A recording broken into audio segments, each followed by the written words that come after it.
multiple cars, multiple collisions that created a total closure for eastbound 90 at about milepost 295.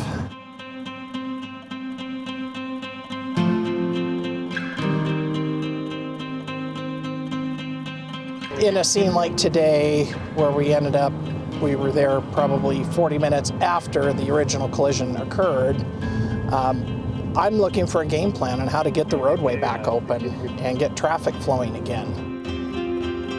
A minor repair to a vehicle, get a bumper pulled out from a tire or a fender pulled out from rubbing on a tire as well.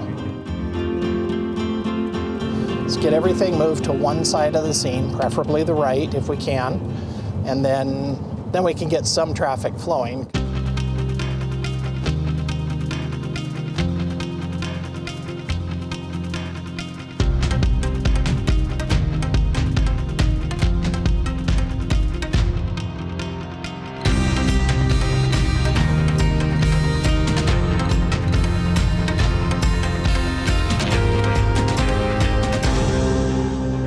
I've been doing this job since 2015. When the pressure's on and the stress is higher, I think more clearly, I don't overthink it, I can make a quick decision, and everything's fine.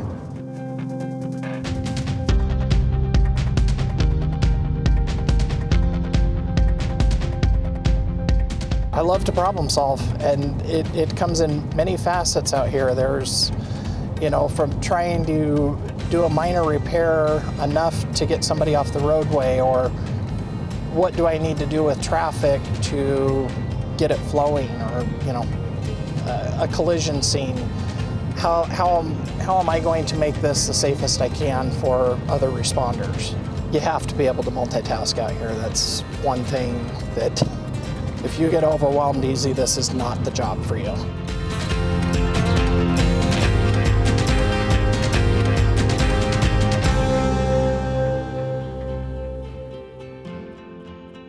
Slow down, pay attention to the road, please don't be distracted, and we're out here to help our traveling public. If we're on the side of the road assisting with somebody who's been in a collision or is broke down, please give us room and move over. I would just like to say that if that was your family member on the side of the road, would you want to move over, or would you want to drive right by them doing 60 miles an hour? I love my job. I try to do everything I can to keep myself safe and be able to come back and do this every day.